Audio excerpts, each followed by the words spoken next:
I wanted to know, what do folks think about where Audre is in her journey now? Last time we spoke, we mentioned that she is reminiscing on her childhood, but we definitely feel her in the story, not a child anymore, right? Anything that's come up for folks as we explore where Audre is now?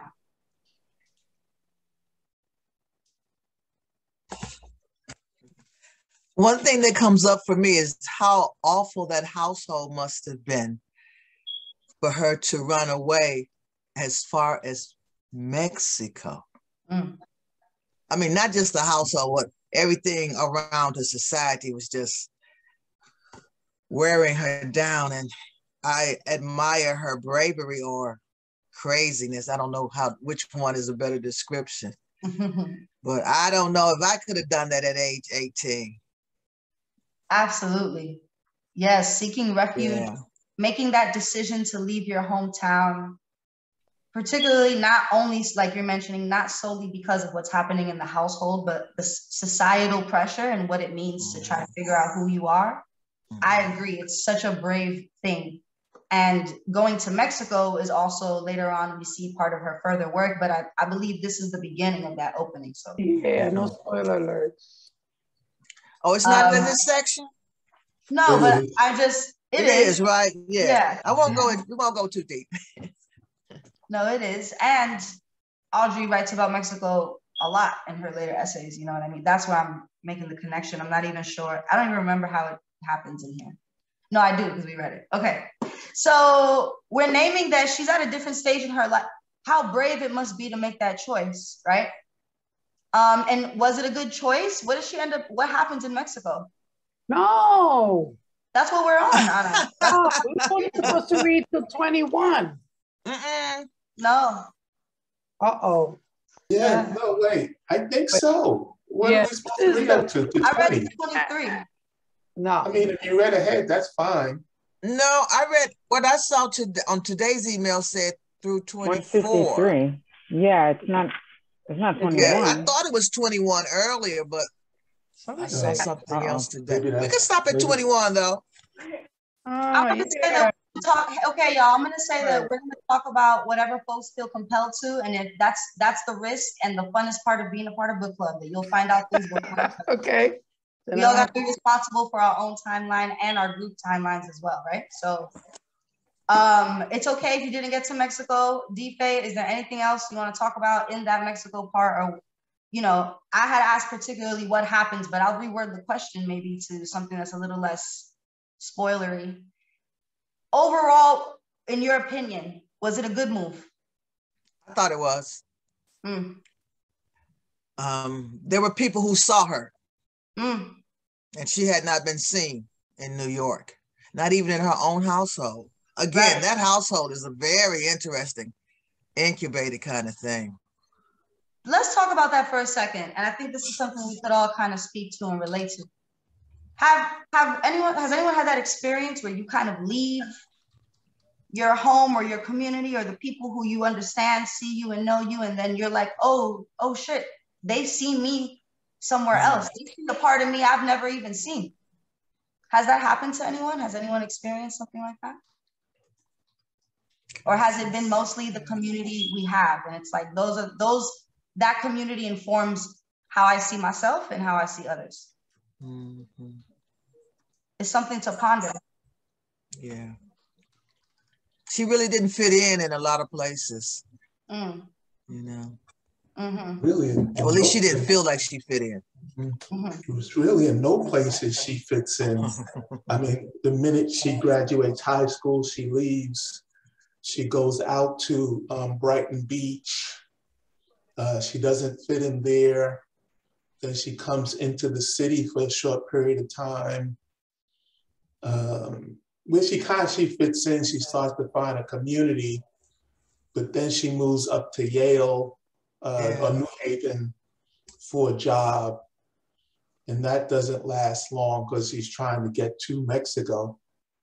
So early on, she is sort of realizing that she herself isn't fitting in for whatever reason, however we want to sort of frame it. Right. She's not fitting into these different communities as she goes along. Well, then let's break it down a little bit earlier, because that's a great point for Dife and both Ron. What happens in New Haven? What happens when she goes to Yale? Now I'm going to name something before we go into this. Audre is a self-identified academic, scholar, right? Her teachers may not have always seen it and known it, but I'm sure, because if you understand education and you know teachers, even the worst of them can capture someone's capacity. Now, whether they honor that, that's a whole different ballgame. But I would say as an educator myself, and knowing good educators and bad ones, she's always had a particular capacity about her. So what happens in New Haven? What happens that she doesn't get it? That she ends up then going on her next move of being dissatisfied? New Haven is where she worked in the factories, right? Mm-hmm. Yes. Well, that's what happened. That boring kind of repetitive kind of do the same thing and do it in a nasty setting. I worked in a factory, Wrigley's factories, in the summertime to make money for college. And if I had ever thought about dropping out of college, no way, Jose. That factory life is numbing, and it was very much so for her. So like menial, laborious, not challenging in the right ways, we're naming. Yeah. Is there anything else that's happening in the factory as well? I think we touched on it in our Saturday, but I'm trying to bring it back here. There was no opportunity for her to grow in those factories, right? No. What had happened, right? They had told her, you're going to be limited. Oh, hey, Tasha, I'm just looking over here. Liliana, you said something in the group chat that I don't want to put you on the spot, but you're saying I thought it was Stanford. Can you clarify for us? What's up? You could also type it. You don't gotta unmute yourself. But while you Stanford. It was Stanford, right? Did I say Yale? Yeah, it was Stanford. I said New Haven, just thinking, so I might be wrong on that. Connecticut. Yeah. Connecticut's a big place. Yeah, but sort of not fitting into that community and not fitting into that space. So is that what we're getting as a group, that Audre is not fitting into any pockets of her community? Does everyone feel that way? Well, she's going through a lot. What the chapter about the abortion really stuck in my head a lot. I fortunately never had to go to that, but I know my mother did. And the way she explains it, wow. I mean, that was heartbreaking. But she survived that, and she just moves forward. And yeah, she's finding out this is not for her. But I don't know what caused her to go to Mexico. I know I read briefly that it's part of the continent or whatever it's part of, North America.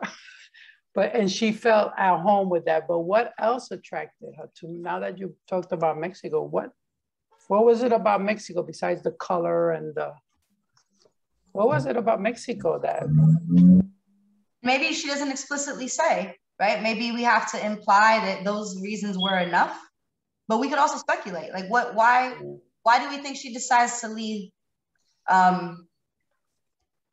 the Western United States, but remain in North America? Why does she leave the United States? Like, what is the push there? What do we see happening? Because she's still very young at this age, right? She doesn't have any sort of political prowess. Yeah, she's a baby. I can say that now because I'm in my 30s. I can say that now. She's a baby. Why do you think she chooses to leave the country? She was ahead of her years, though. Yes, she was. She had worked on the Rosenberg trials, and I think that outcome really devastated her. Yeah. And McCarthyism was sprouting its head, so it was very much like these days we're in now. I really felt like she just wanted to leave the United States, that Mexico is the closest place, not Canada's right here also, but it felt like she just wanted to leave the United States more so than go to Mexico. Okay. I think those, absolutely. She goes to Mexico, and part of it is because it is closest to the United States. It's accessible, right, for probably her and her time, financially, monetarily, and as well as naming, yes, those effects of like living through McCarthyism as a young person and seeing sort of the absolute betrayal of one's country on one's own. And we don't know how she's identifying in her Black body at this point in relationship to that, but we do know that it affects her, right? She's impacted by seeing sort of how the country treats its own. And I think that pushes her to leave. And I want to just highlight that Liliana had named, in a way, she relates as well, because leaving your comfort zones, leaving your comfort to find yourself is a real journey. Liliana did it herself and lived in Togo, West Africa for 3 years. So thank you so much for sharing that. And I'm sorry, what? Did someone say something? No? Okay, cool. Just naming how at a relatively young age, when you're trying to figure out what your place and what your meaning is in the world, being able to sort of leave the US and embody something different. And I think someone mentioned earlier, be seen, right? Like being seen is really, really important. And I believe, this is my theory, that this is sort of the beginning of her push to understand herself politically. In a literary sense, I think she starts to understand that as a writer, as an artist, as a writer, as a scholar, whatever, it is important to also see the politics of how she exists. Because even this book it's poetry, but it feels very political, right? I think, Anna, you mentioned the part about the abortion. She doesn't just write this heartbreaking memory around the abortion. It almost is a stance, right? You walk away feeling like maybe this is not an overall thing how everyone feels around abortion, but Audre has made her story known. And this story of this Black person is political. You know what I mean? And this snippet of her life in being this honest and this truthful is very powerful. So when she was battling with that guy, Crispus Attucks, I think that's what made her start to like, why don't I know about this guy? Right. You know, and this is what we're dealing with now, as DeFay said. You know, the education and what we talked about the last time, the miseducation of information or misinformation that we've been and now, you know, nothing's changed much. Absolutely. Tasha, I see you have, yep, thank you. Oh, hand is up. Oh, it's sticking up tongue out like that. Take your time. Y'all making me laugh. I'm working on my phone right now. I don't have my laptop. Hi, everybody. Hi. Hi, Tasha. I'm still catching up. However, two things. I just want to bring into the conversation, like, it's not, Audre wanting to leave doesn't feel unfamiliar, because you think about James Baldwin doing the same, and other are prolific. Chester Himes. They're like, I'm gonna get out of here. Yeah, they're like, because this land is too contested, and to be here is to be in an asylum at all times, right? And so wanting to uplift the desire for many of us, even currently, to have these conversations, like, what does it mean to be an expat, right? Because sometimes to do the revolution work in the revolution when people don't understand a revolution is happening is exhaustive while having to be in it. So that's one thing I wanted to uplift. And the second thing I wanted to lift, as I was in my catching up journey, you know, last week we were talking about Audre's father and how, you know, the chapter was much smaller when she talked about him. But I was just finding that his presence felt very visceral in other ways. Like when she talks about how her parents had a united front, how, you know, there was equality in that household. That's you know true. what I mean?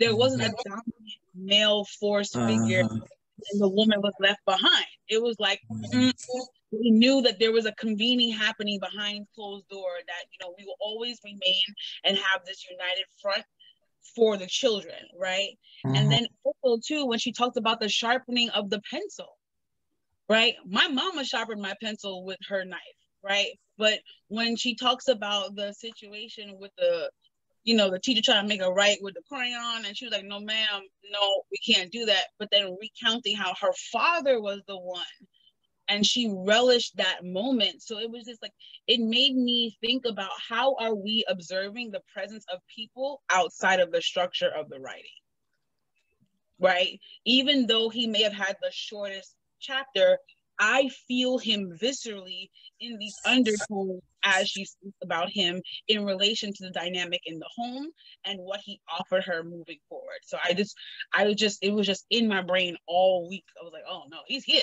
He's very present in a way that you don't hear as commonplace. So I wanted to just bring that in space. Yeah, Tasha, if you have a second, why don't you think Audre wrote more lovingly and broadly about the father?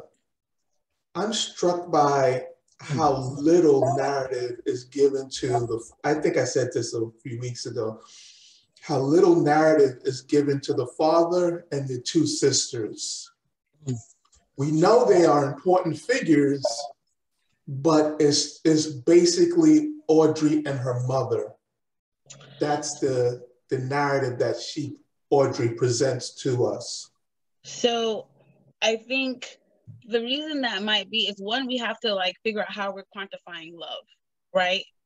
She can talk about the love of the father without having to name it as such. You know what I mean? Like I said, in him sharpening the pencils, that was like that felt so nurturing in a way, right? And so it didn't have to be my dad lovingly did that. She articulates her appreciation for that. What I think may have been the intention with pronouncing and heavily focusing on the relationship with her mom is that maternal relationships through generations are so nuanced, and the suppression that is projected on those type of bodies to elevate those nuances and how people have to show up, I think is a beautiful act of feminism in a way, or womanism. That it's just like, I can talk about my dad, but I'll talk about my dad, but I want to really talk about the complications and the nuances and like how I really love my mom, and my mom is different from these other women, and how she talks about how people were asking her mom for advice even though she may not have had it, is a way to address those issues without losing focus. So still being able to honor that relationship, but especially when I just see how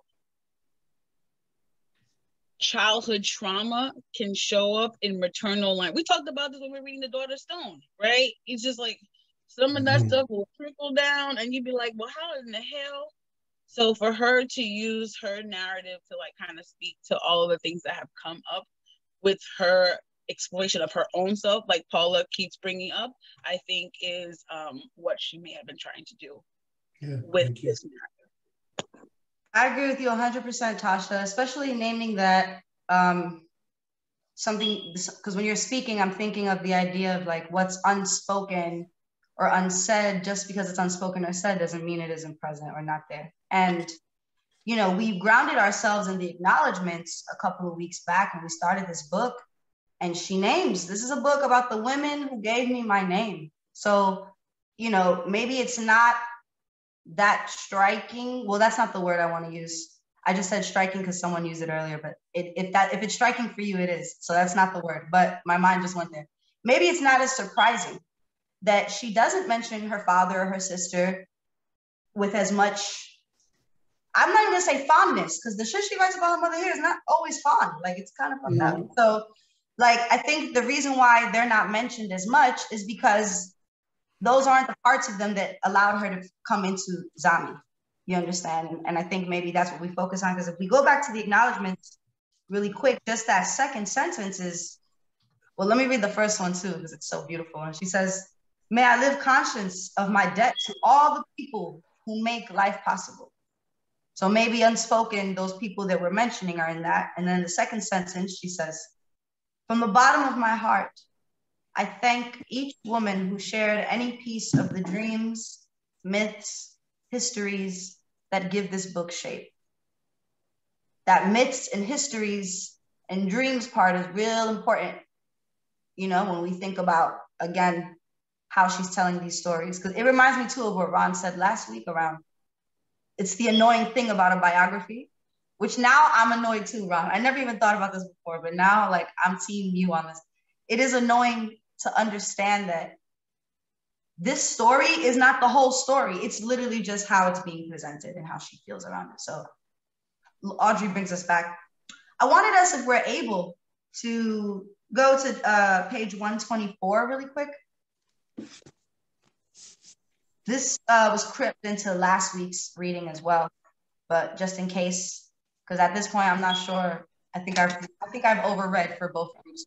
Nothing, it works for me. But last week, I think this was also part of last week's reading. If we go to page 124, we see sort of a poem in which she writes about like New York on a Saturday night, right? Like just like, you know, she describes, I found myself on Saturday nights walking through unfamiliar streets, explaining to Jeannie. Yeah, this is when she's talking about her friend Jeannie. I wanted to bring up this short little poem that she writes. And you did not come back to April, though spring was a powerful lure, but bided your time in silence, knowing the dead must endure. And you came not again to summer, nor till the green oaks were leaving, traces of blood in the autumn, and there were hours for grieving. I want to name that while she's exploring herself and trying to figure out who she is, she's still in her trauma, right? She's still in her mourning of her friend. She's still, so naming that she is going off and figuring out who she is. But I think sometimes we romanticize the notion of like leaving home and going into somewhere new and doing something else. But I think you know, she shows us simultaneously that while it was a good choice for her, she was still many years later navigating, still fucked up, right? Still trying to figure out her name. And it kind of makes me, well, I don't know how much folks have read, but I don't want to go too far deep, but I think that toward the end of the reading that we just had for whichever group I'm in, we start to see the beginnings of her name of Zami. Up until then, she's telling us all of these stories and all of these things that happened to her. But we start to see her sort of craft that in a later womanhood, early womanhood, I would say. Did anyone get to that? Did anyone see that or feel that? Is there any other writings that maybe were not on this page that I'm speaking about that have stood out to you? One of the things I brought up in one of our previous sessions is Audre is going through the book, but she is not naming her identity, her sexual identity. We know that she is attracted to women, even though she gets pregnant, and she is encountering what I would call, just to kind of follow Audre, same gender, I don't want to put a title, but like same gender experiences, but she is not calling herself a lesbian, even though later on that is like her title, you know, like Black woman, lesbian mother, warrior poet. But here in her, and she's still, I think, is she 20, you know? Yeah. So here she is identifying it, but she's not using that language yet. Or I don't know if she ever uses that language in the book. Who were the Branded? I know that was a group that she joined in what, high school or college? I think that's a word she's using for lesbian. Mm-hmm. The Branded? Yeah, the Branded. Oh, yeah. I don't think she belonged to a group. you know. She let them crash in her apartment and stuff like that. Yeah. So, but these are her friends that are coming in and out of her life that I'm assuming when she says the branded, means lesbian. I thought they were just weird people, just not only lesbians, just people who didn't follow rules per se. Mm-hmm. You could be right. Yeah. Oh, Barbara has a hand up. Go for it, dear. I was copying Tasha. I just wanted to touch upon what Ron just said. And I did have that same question, Anna, about the branded. I wasn't really sure. I thought that I was missing something, but I wasn't sure who the branded was. I thought I wasn't sure if it was lesbians because I thought there was a guy there that she was talking about that was in that group. But I mean, I could be wrong. But anyway, what I wanted to add about what Ron was saying was on the bottom of page 108, sorry. She does, like you said, she doesn't identify her sexuality. And it's a very interesting way that she does explain it. And I'll read that sentence. It says, but my experience with people who tried to label me was that they usually did it to either dismiss me or use me. I hadn't even acknowledged my own sexuality yet, much less made any choices about it. I let the remark lay where Jesus sprang it. I thought that was a very interesting comment that she said about herself because, and not only interesting, but it's pretty amazing that she didn't want to label herself. She didn't want to just say, hey, this is what I am and whatever. At that point, maybe she didn't even know. So I thought that was pretty interesting.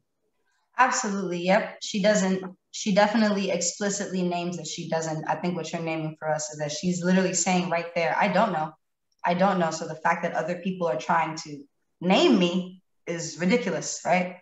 And because in this book, she then at some point identifies as gay. She says, and it's in, I think it's the beginning of chapter 23. Again, I didn't read 24, but y'all are telling me I shouldn't have read it. But I'm pretty sure on page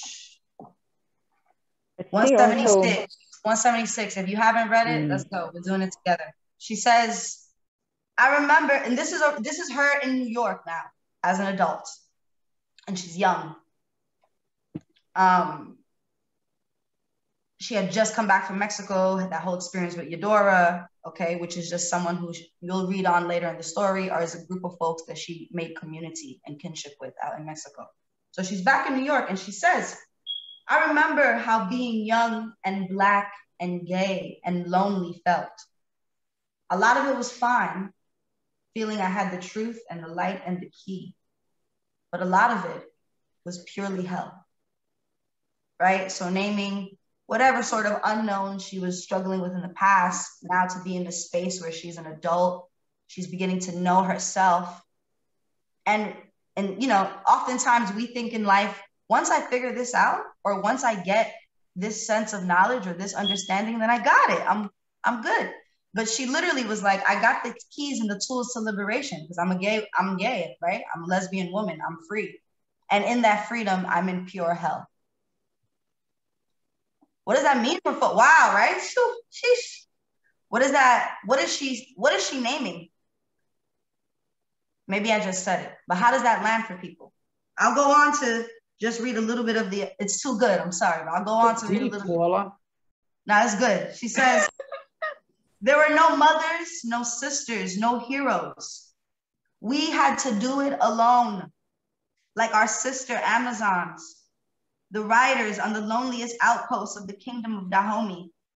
We, young and Black and fine and gay, sweated out to our first heartbeats with no school nor office chums to share that confidence over lunch hour. Just as there were no rings to make tangible the reason for our happy secret smiles, there were no names nor reason given or shared for the tears that messed up the lab reports or the library bills. What is she saying?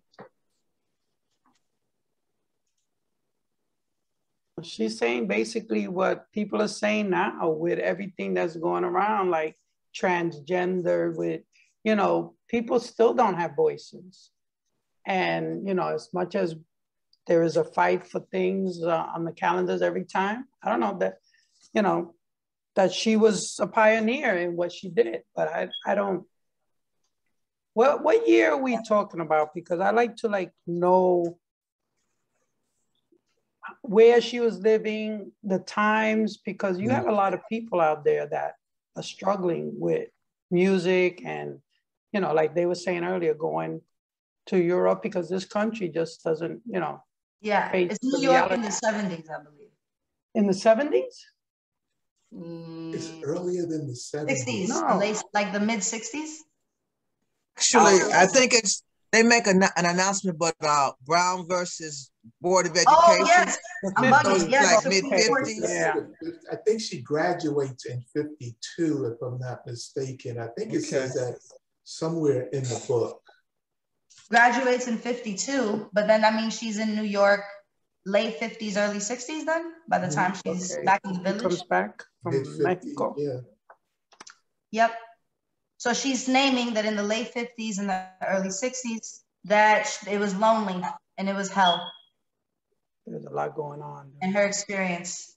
Tasha, I see that hand up. I'm just trying to see if anyone else, does anything else stand out to anyone else? Or anything about that? Tasha, talk to us. I just think it's interesting that how even with her having the access to the word lesbian, she still doesn't use lesbian, right? She keeps it at gay. And Tosh, can you get a little closer to your phone? Oh, sorry, my phone. Can you hear me now? Yeah. Yes. Yeah.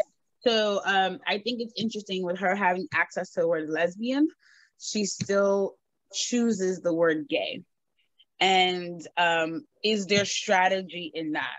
Does that mean that there is still something beyond just her interaction with same sex? Was she still honoring a previous way of engaging with other people of other sexualities? You know what I mean? Because gay still feels very blanketed. Like as you were reading, Paula, I was thinking queer, right? Was at that time gay synonymous to what queer is right now? That's perhaps.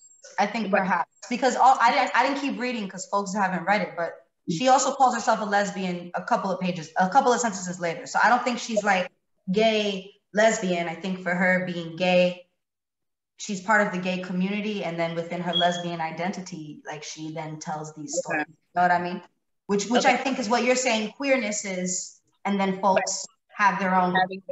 Yep. Absolutely. And what does it mean in the community to have to highlight those nuances? Because that's some of the conversations that I hear from people, like when you or someone else in the group was talking about the passage where she was saying, everybody's naming me, but I'm gonna just let it fall where they think it falls, because that is not respective to how I'm identifying, right? And like how there is an overlooking around how that person shows up for themselves, and how that when someone labels you outside of yourself, it's for their comfort and their own understanding, irrespective of yours.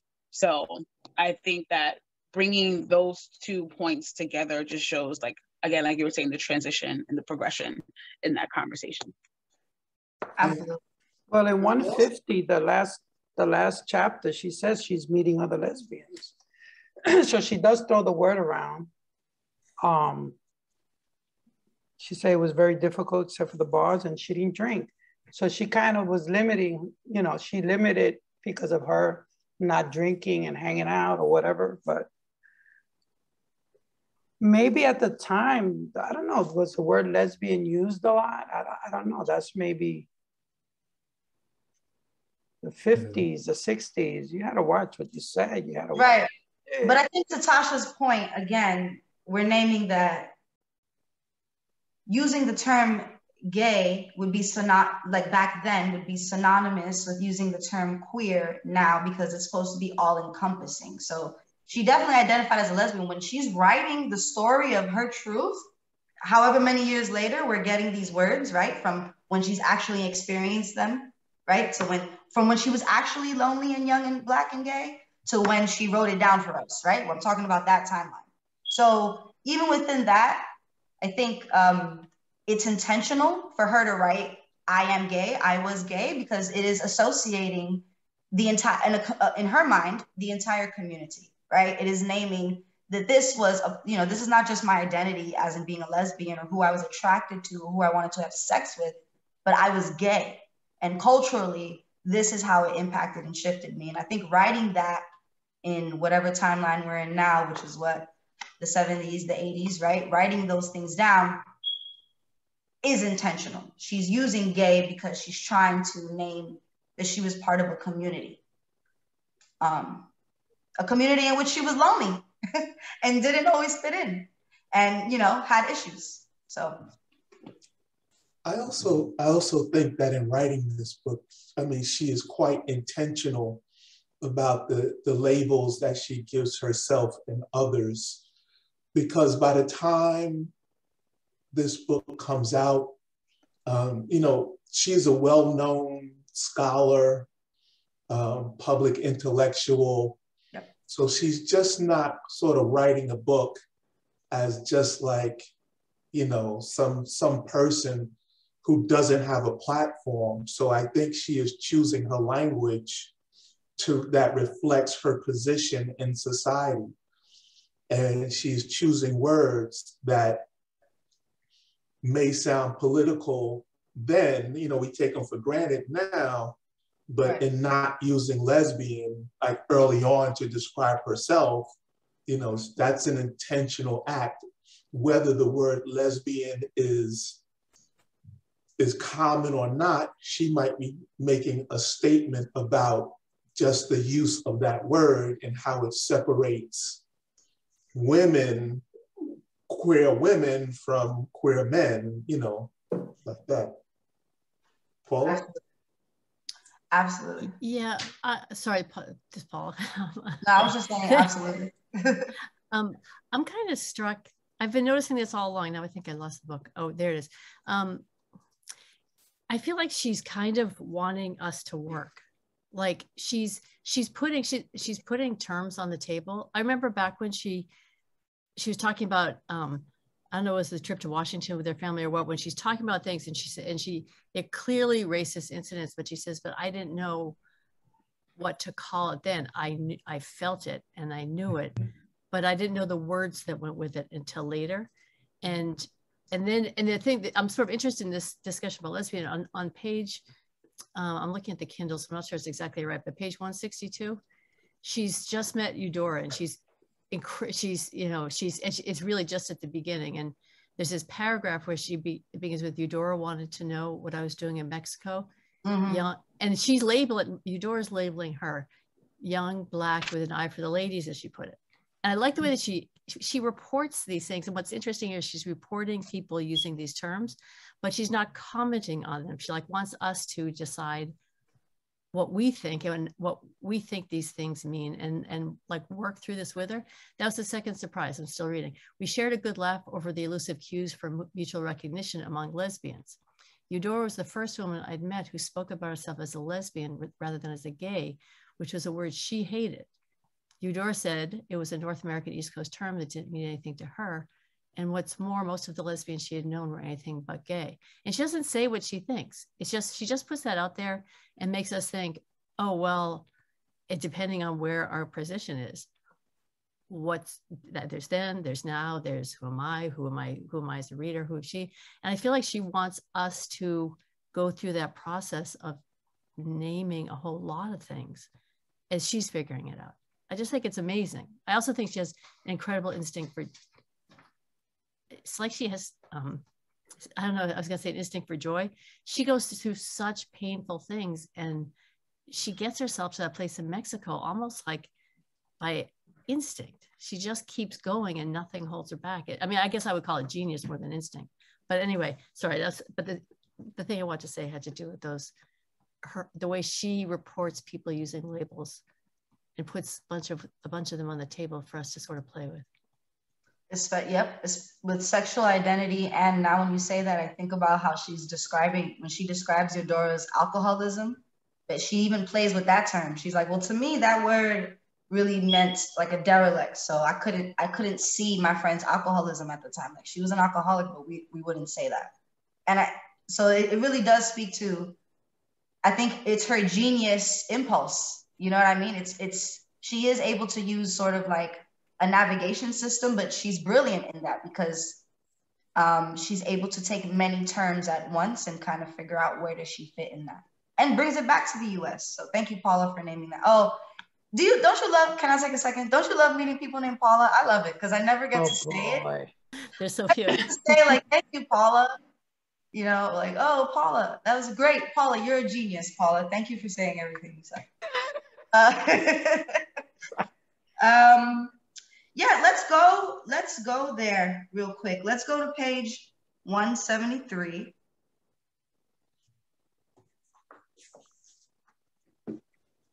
And she talks a little bit about Eudora. And it's right after she mentions the drinking problem. It's the middle of the page. So she's saying how Eudora she didn't really know she had a drinking problem and things were fine when they were together for weeks at a time. And then she says, then something, I never knew what, would set her off. Sometimes she'd disappear for a few days and the carport would be empty when I came from school. I hung around the compound in those afternoons, waiting to see her car drive in the back gate. Once, I asked her afterwards where she'd been. In every cantina in I don't know how to say this town, she said matter-of-factly, they know me.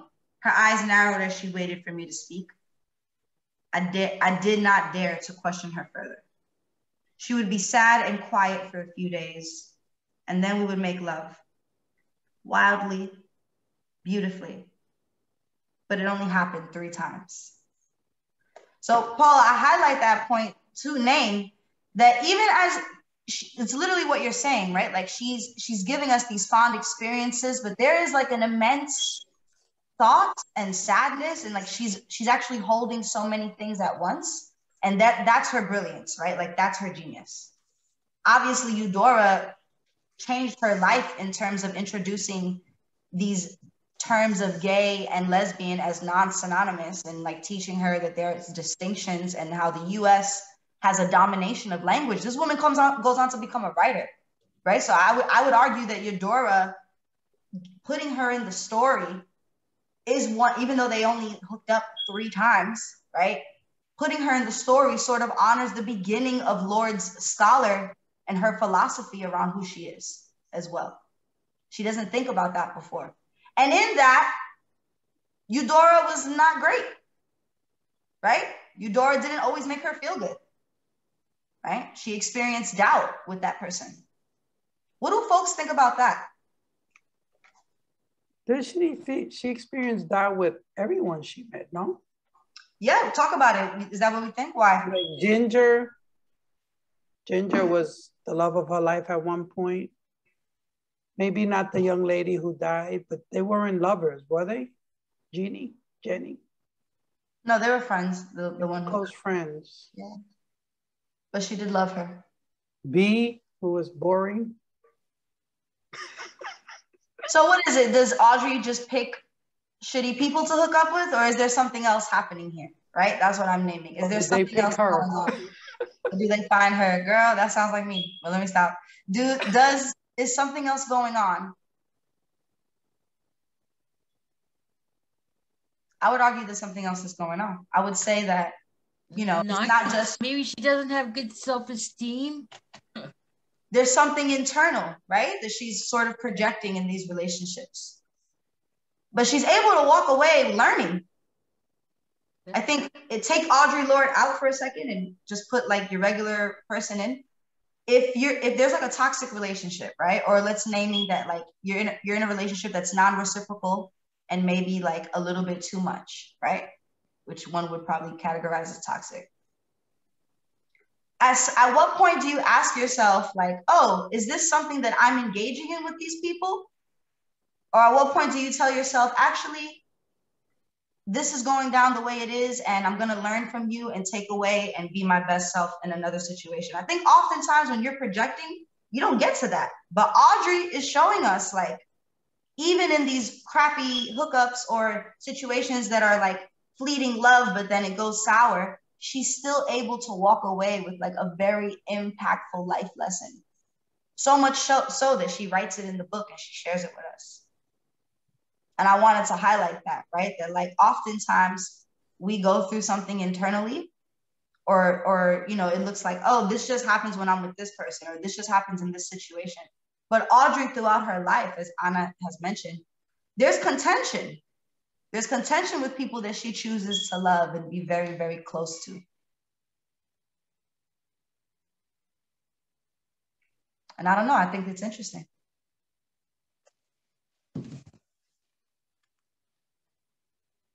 One would name is not healthy love, but I guess I'm asking, for such a scholar and such a person surrounded by thought, do we get the sense that Audre is like deeply in love with any of these women that she talks about? No, we're shaking our head no. Talk to me, why? Because she said she would not do that again. What do you mean? Keep going. Mm-hmm. I forgot who she was having the situation with. I think it was with Ginger, right? After Ginger, she didn't want to like, was it with Ginger? She didn't want to get deep because she was deep with Ginger, I think. But is that because she was young? And we all say that when we're young? Yeah, but she was young, but she was ahead of her years. She was young, but she took things because of her background, I think. She was young in years, in numbers, but she was going through a lot. She was going through a lot. So I don't think her youth, I don't know. It was just, you know, she's just going through a hell of a life and meeting people in her journey. I mean, good or bad.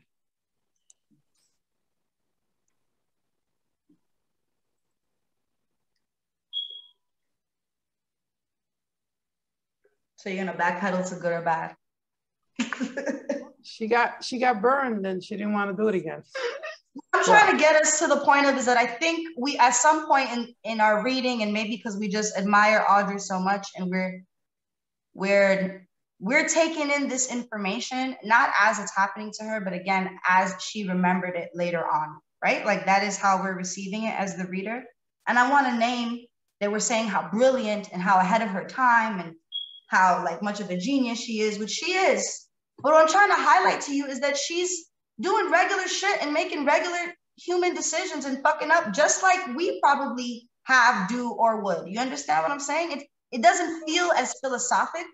It doesn't feel as powerful when you're going through it, when you're in it. And that's why I talk about the story about what happens with Eudora, because while she does come back from Mexico with this, like I named, right? Like the beginnings of what probably are her sexual philosophy and psychology in terms that we would use to describe one's orientation. While she has all that, you know, she's just trying to make choices and survive and get along and try to get seen. So what I'm saying is that Audre is actually way more relatable for us as the reader than we may put her. We are Audre in many ways. I don't pretend to know everyone's personal life story, but I know that every single person in this Zoom chat has had to face some sort of moment in life where you choose what society calls you and who you want to be. And I know that particularly because we are a group of Black and brown folks also located in the Bronx, like off the bat. And if you don't identify with sort of any of those markers, right, there are other levels of oppression, particularly in the United States, right? I'm gonna make a statement and naming that, like, with the exception of Ron, this entire group is composed of women, right? Like naming that, like, we have had to step outside of the names that society gives us and figure out, like, who do we want to be? And not for nothing, no one here is 25. Maybe someone is. and I don't know. But we're all sort of Me, I'm 21. Oh, yes, Susan. Oh, Susan. No. Our baby, Susan, right? All of us have already been called to, in life, make that kind of decision. The discovery phase is a constant, but we're also, the older we get pushed into who we want to be, not just who the world tells us we are. And I think that is the biggest thing about Zami for me, even before we get to the ending of the book, which actually changes my life. But this is a vital part, because when I first read this many years ago, I understood myself. I didn't necessarily, my first thing was like, well, you're not Audre Lorde, right? Of course. But then how old were you, Paula? Say it again? How old were you when you read this? Oh, no, I don't want to do that. But I was very young. I was like 22. I was a baby. You were a baby. Yeah, fresh off the feet, you know what I mean? But I remember reading and naming like, well, you're not Audre Lorde, right? So what's sort of like age? Exactly. Like, I was her age and seeing like, well, but if she was 22 and I'm 22, and these are all the choices that she's made and it wasn't intentional, she sort of just lived her life. I need to just live a little more life.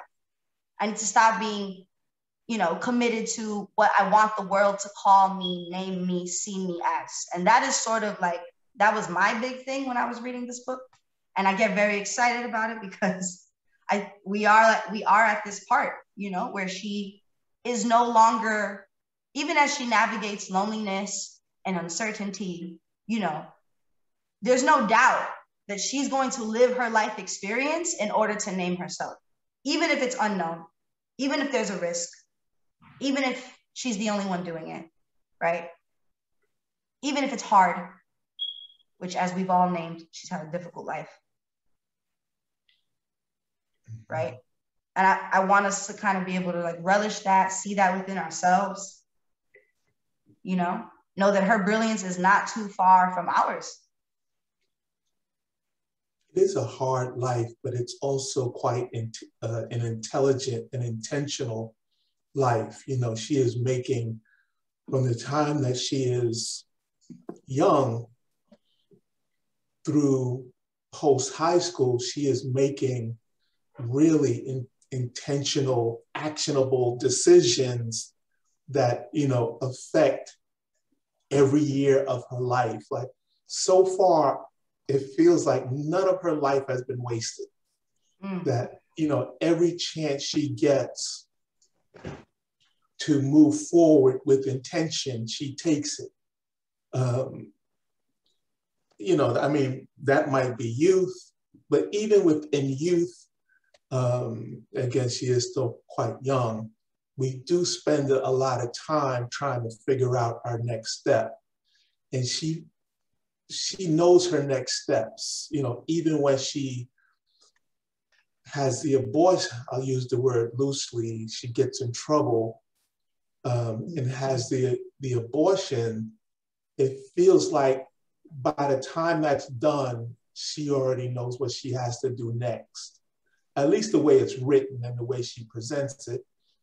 Of course, when you're writing an autobiography, there aren't moments of relaxation when you're presenting a narrative, but it just seems almost relentless in her pursuing her goals and her dreams.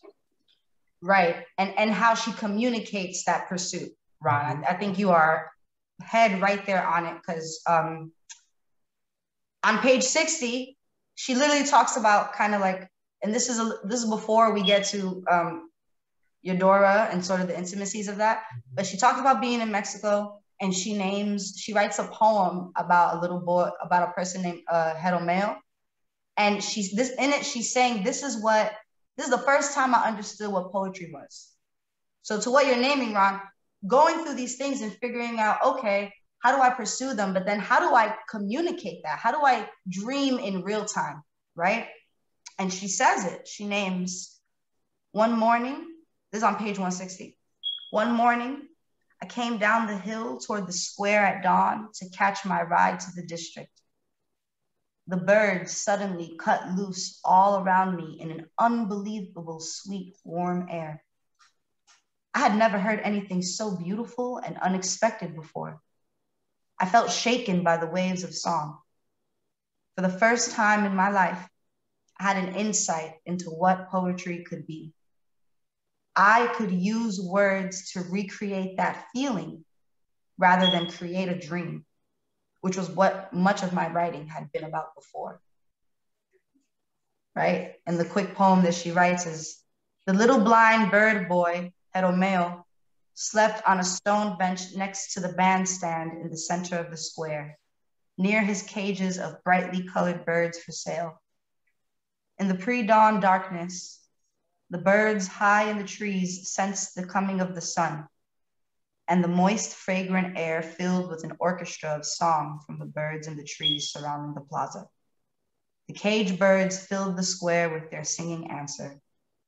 Romeo went on sleeping.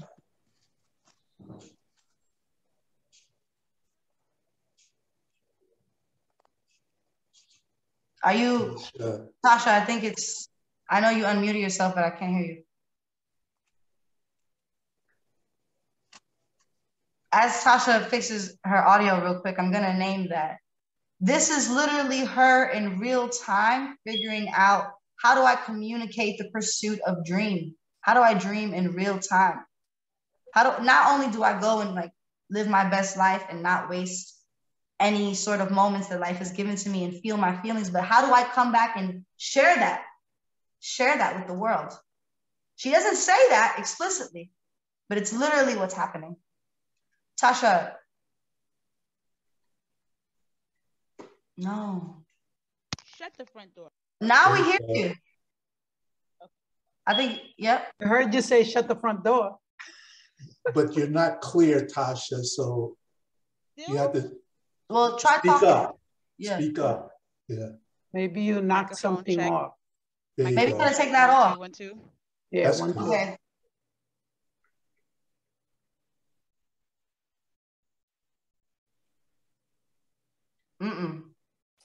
Hold the mic to your mouth. No, the mic, not the phone. Just have the mic to your mouth. You must have knocked something off. Regroup. No, we're not gonna let technology win. Tasha gonna share these thoughts. We're just gonna figure it out. Now.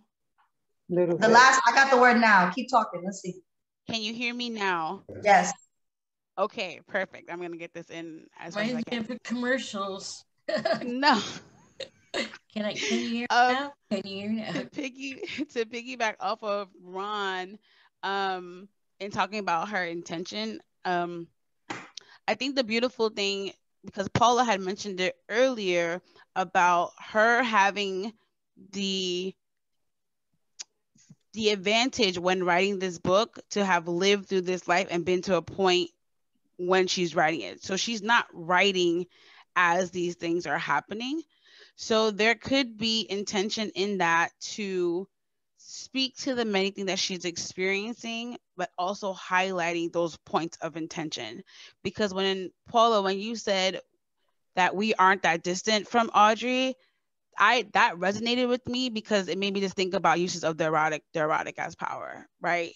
She is asking us to show up for ourselves, even though when you find out later in her life that she didn't have agency to do that, you know what I mean? And so when you position it in that way, it's just like when you read all that she's went through, it's just like there are parallels in that we all have our own tribulations. Where are we finding those moments of intention and those moments of like teachable moments for the lessons, you know? And so I appreciate you naming that and saying that in the space. Like, we are Audre too. There are many people with stories of insurmountable trauma, and then sometimes you just don't even understand how they even got to a place of sanity. This is just one person's story that gets highlighted, and she beautifully shares that with us. So I just wanted to say that. Thank you. Absolutely. I went back to what she calls this a biomythography. I want that explained. I know you did it the first time, but now I'm a little confused. What is the bio and what's the myth? Well, I think that's the point. You don't know. It's not meant for you to know. It's the word is together. It's not, she didn't say this is a biography and a myth. No, I know. She created the word. No, but so I'm saying, so if we put it together, biomythography, then we present it as the whole, that is what it is. And that's the poetry of it. You know, poetry is often a truth masked. I use the word masked, but I'll say written. Poetry is a truth often written in a very, very impactful way, right? So the grandiose language around it, the imagery that's being created, all of those things may not be 1,000% accurate, but it's written in order to give you a sense of what the truth is. And I believe very much like a poem, that is how a biomythography exists, right? It is a myth that is also in its own truth. And that truth itself can exist as part of myth, because as we go on to consume, however many years later this is in 2021, Audre's, I have the book upside down, Audre's story, right? And we go on to consume who we understand her to be, it is myth to us in this way, because then we pass this down to our children, right? We pass down who our understanding of Audre Lorde is, or at least those origins of her. And I believe that's how stories, I would argue that most stories are myth. If you put me on a debate team, that would be my debate, that most stories, while being based in truth, are wrapped in our experiences. And just because it's a myth doesn't mean it's voided of truth. I'm gonna quote J.K. Rowling, all right? So y'all can really be like, all right, she's young. Yeah, I'm in my 30s. But I'm gonna quote J.K. Rowling, that she famously writes a scene between Dumbledore and Harry Potter. And Harry Potter looks at Dumbledore and he's like, dude, I'm paraphrasing, he doesn't say dude, but he's like, Dumbledore, all of this stuff is happening in my head, or is it real? And Dumbledore looks at him and he goes, Harry, of course it's happening in your head. That doesn't mean it's not real, right? And that is also what I use to explain the dream state. You have goals, you have ambitions, you have dreams. They're very real and they can exist internally. Just because they don't exist out here doesn't mean it's not real. And Audre is one of the sort of first writers and poets from very, very early on to root us in that. We also see that in uses of the erotic. And she's speaking about like very clear, real things. And in the Berlin Wall, right? And in the Berlin Years, and many of her collective poems and essays, she plays with the idea of truth as the lived experience, you know? Like my truth is not your truth type thing, you know, but it's still true. We can leave this session today and I'm gonna be like, I led the best book club ever. I said the most brilliant things and I held space great. And that's my truth. But someone else's truth may be like, yeah, Paula said things that I already knew, right? And that doesn't mean that neither of it is real.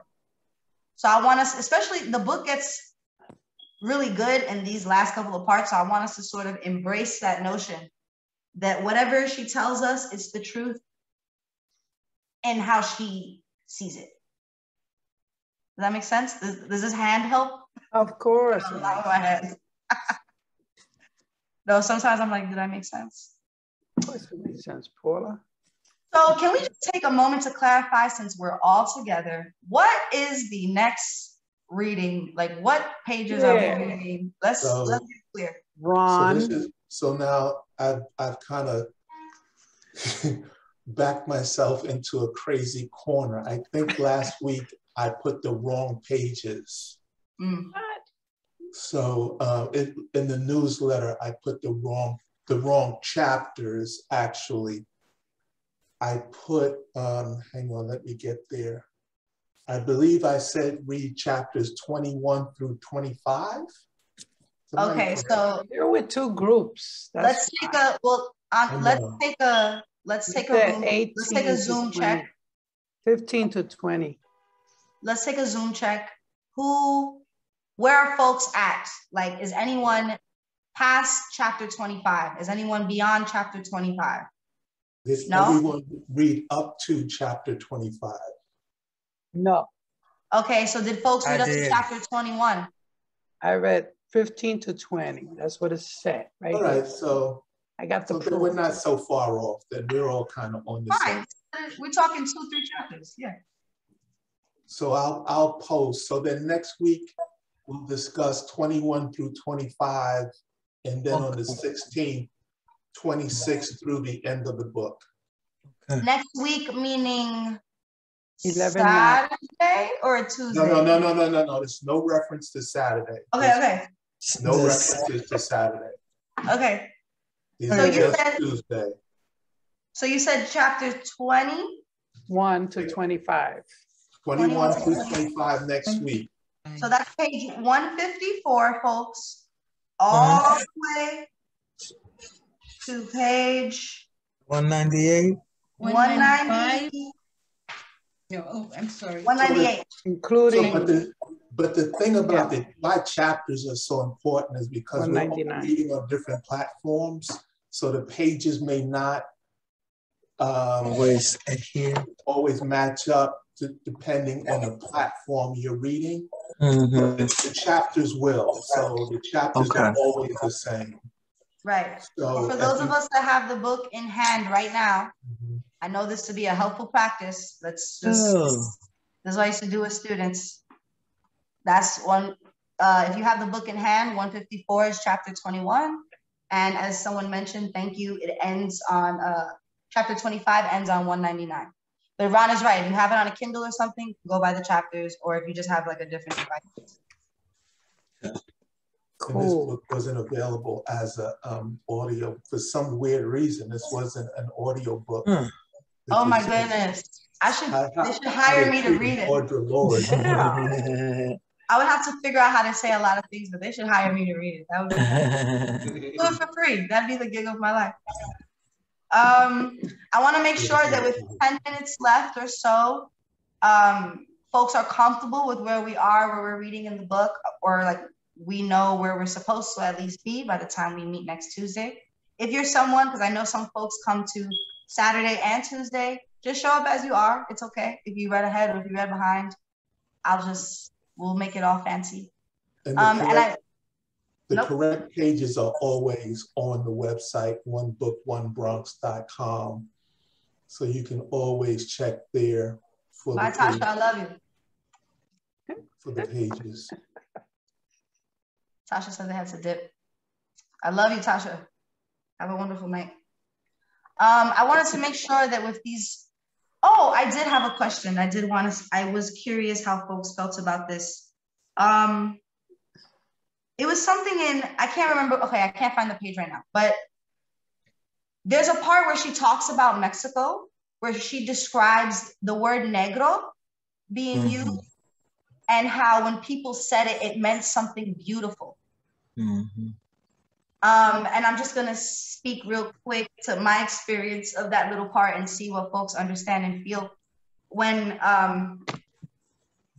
my family's from Puerto Rico, I'm Puerto Rican, my mother is white Puerto Rican, my father's black Puerto Rican, I'm very Puerto Rican. Well, I'm New Yorican because I'm here.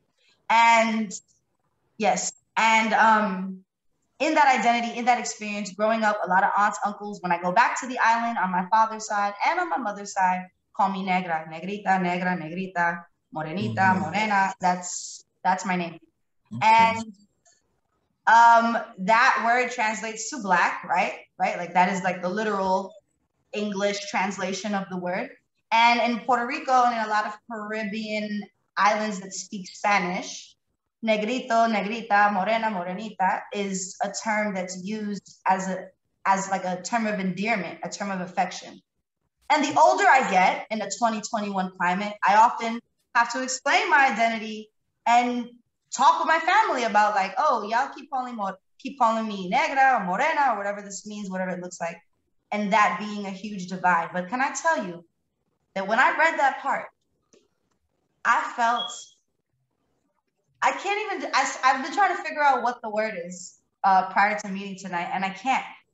This feeling sort of washed over me, this sense, I don't know, like the first time in my life, I've never had to explain, right? Because it's true. a name like Moreno or Morena or Negro or Negra is definitely an ostracizing sort of name. You're literally just calling someone black in a cute way, like, you know?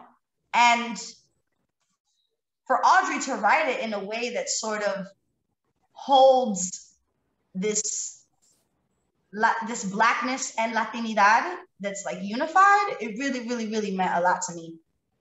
This idea of someone using the word negra or calling her negra and it not feeling derogatory and it not feeling like something that's being used against her. And I'm just wondering, do folks know what I'm talking about? Is that something that like resonated with people, or just like being folks in the community, right? Like knowing, and I'm Puerto Rican, but I'm naming that like Dominican identity knows this as well. And every identity, Mexican, everyone that's like Latino or Latinx and Black, right? Like you sort of have that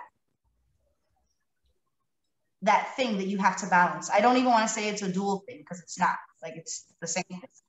But it was the first time I ever saw a writer name that being okay. And Audre's very political, you know? She's like in a different space. And it really stood out to me. And I just wanted to know, do folks even know what I'm talking about? You're like, girl, I read over that sentence and I kept it moving. I don't even know what you're saying.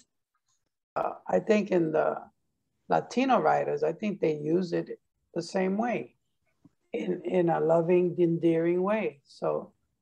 No, yeah, but I'm saying being a Black person and receiving it. It's not about being a Latino writer and writing it. It's about being in Black body and having someone call you that and not feel defense. Well, that was in Mexico, right? Mm-hmm. Well, there you go. I think, yeah. I think that all cultures have words that, when used within that culture, feel warm and endearing. Your best friend, my best friend might walk up to me and say, yo, what's up, nigga? Right. But I wouldn't accept that from somebody who I don't know so well. Right. I hear gay people call each other faggot, and forgive my language if I'm triggering anyone or you know, using words that may offend people. So I guess it's just like how we use and finesse those words and who uses those words, you know. Bitch, right. Women call each other bitch all the time. Hey, you went too They far do. now. Women call each other. They do. But I can't walk up to a woman and say, what's up, put bitch? me at 3, Ron. What's that? But I want to name the experience that Eudora is not Black, right? Like at least that's not what I understood in the writing. Maybe she is. Maybe she's indígena. But we don't know. She could be. Yeah, I mean, not Black, but she could be a brown. Black, yeah. I just found out last year there's a huge Black population in Mexico. Yeah. Oh, yeah. Yes. So. But even if she's not, she could be indigenous, you know. She could be right, and indigenous people, but I'm gonna name that just because you're brown or Black, or just because you're brown doesn't mean you get to refer to someone even as negra or negrita. Right. You have an issue with Black people. If you're anti-Black, but then you're calling your whatever negrita, that's an issue. Whether it's like that's what I'm trying to name. The identity of the body is not what I'm fixated on here. I'm fixated on being in Audre's position as a Black body and having someone refer to you in that way and not have to feel, and I'm going to say particularly as a woman too, not feel that like defense, that like, oh, you know, it's because like the way I can relate it a little bit is like when you say boy, you call somebody boy, like boy, or like people in the South refer to someone as boy sometimes. It's like, maybe that's not overtly racist, and the implication or the feeling of it, this less than, this power dynamic, the I'm a boy, that often happens especially in a Black body, being Caribbean or being Spanish and having someone refer to you as, I'm Spanish, I use that term loosely, I really meant Latinx. Having someone refer to you as negra or negrita, it can, and especially during this time outside of the United States, you know, there are indigenous people in Mexico, but it's still deeply anti-Black. Latinidad itself is anti-Black. So I think that having her experience that was really, really, really powerful given the time frame that she's into. I'm not saying through my experience. Anna, you're laughing. I'm curious. Because I don't understand when you started out with the premise that when your Puerto Rican, not ancestors, but older people called you negrita, they did it endearingly, right? And there are people. Well, I'm saying that I'm not saying that. I'm saying that you're saying that if a Black person is called that from somebody else. I'm saying that culturally it's an endearing term, and I've experienced it as a term of endearment and not, right? Like I've experienced it in both ways. Right, yeah. Mm-hmm. But I didn't read that chapter yet, so I'll have to read it and see now with your lens. Mm-hmm.